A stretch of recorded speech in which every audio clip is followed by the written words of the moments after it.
Welcome back, explorers. This is Joel Hunt, the Natural Explorer. I've been asked a few times now to make a homemade all-natural insect repellent, so that's what I'm off to do today. I'm headed down the road to this place called the Groovy Plant Ranch to pick up the supplies that I need. Now, this is a really cool business. It's been featured in Better Homes and Garden magazine, and it brings me to a larger point. Exploring is not just about going out into the woods or by a stream to explore. It's about going to local businesses or farm markets and nurseries, not only to see what they offer, but to support local agriculture. So come with me as I pick up the supplies that I need. We'll be back here shortly to put it all together.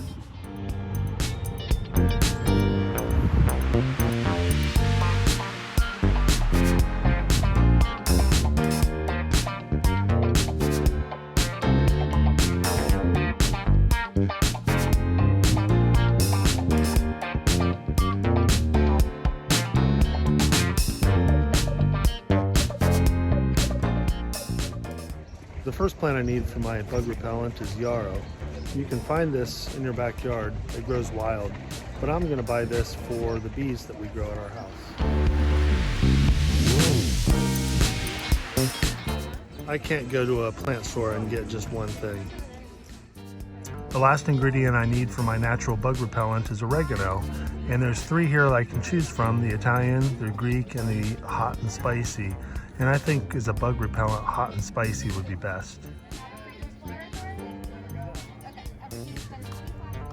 The most important ingredient in the essential oil is Eastern Red Cedar. And I harvested this yesterday. It's fairly easy to identify because it's got a thin shredded bark, and the leaves are actually scales that are flattened out on the stem. So what I'm going to do is remove all this green and cut these branches up into small pieces, and we're going to boil these down, and that'll be the base for our essential oil. These aren't my sharpest pruning shears, so I may be struggling a little bit. See what I mean?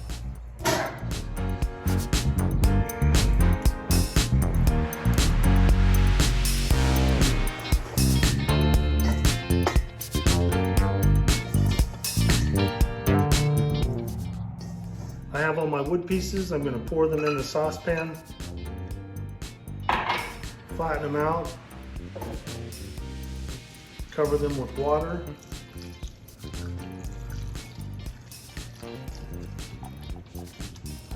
Don't overfill.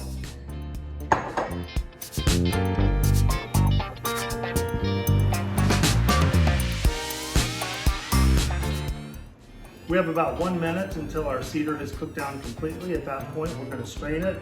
I like to use cheesecloth as well, just to catch any of the small particles. It's going to cool in this pitcher completely, and then we're going to pour it back into the pot, add our yarrow and oregano, and we'll be done with our essential oil. The cedar water is in the refrigerator cooling off. Now it's time for me to pick my herbs.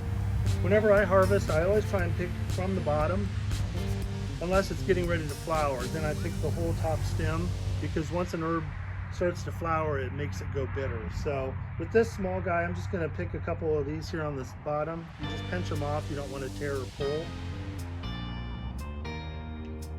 Really give it a chance to get established in this new bed. So for my recipe, I'm just taking about 3 sprigs. And then with my yarrow, again, I'm going to use the dried yarrow from last season, but I am going to pull just a couple of fresh leaves off here, just pinching them. My cedar water has completely cooled. Now it's time to add these herbs, bring it to a boil, let it simmer, cool completely, and then bottle.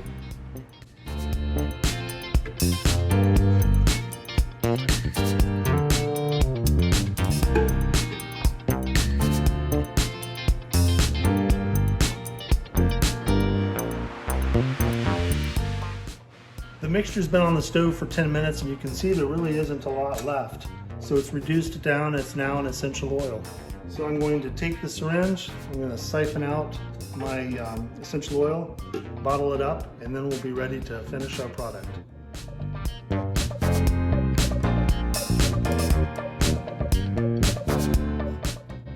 I ended up with 25 milliliters of my essential oil. Now, one ingredient that I didn't include in my recipe today was plantain.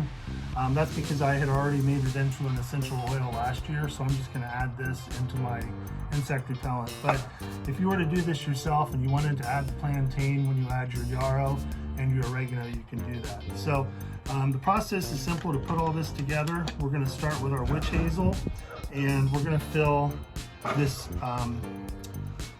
16-ounce bottle up halfway with witch hazel, and I'm going to use a funnel so I don't have this everywhere.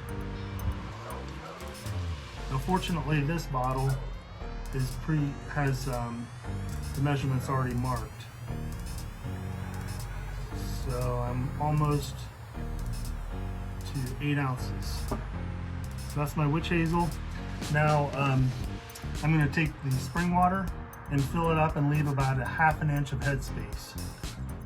And headspace means from the top of the cap down.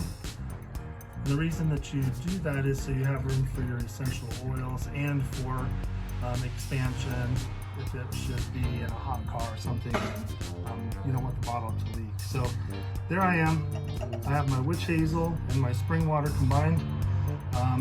So I'm going to add 25 to 50 drops of the essential oil that I just made, depending on how strong you want it to be. Under no circumstances ever should you ingest this or apply it directly to your skin. It's only to be used in a mixture like this. So I'm going to draw out my essential oil and count out. I'm going to go 35 drops of this today, and then I'm going to add another 25 drops of my plantain. 1, 32, 33, 34, 35. Now, there's no exact science. If you find that your mixture is not strong enough, you can always add more in the future. So this is my plantain oil that I have infused with, let's see here, olive oil last year. So I'm going to add those drops now. Okay. Put the cap on.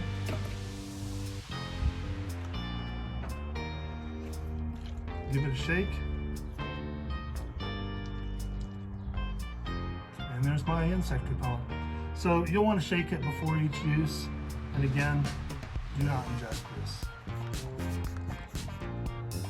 With a fresh spritz of my homemade insect repellent, I'm off to the woods for a hike to test things out. I hope you enjoyed today's program. If you did, please click like and subscribe, and use the comment box below and let me know what videos you'd like to see in the future. A special thank you to my friends Leslie and Christine for this story idea. Please check me out on Instagram at Joel Hunt, The Natural Explorer. And until next time, get out and explore.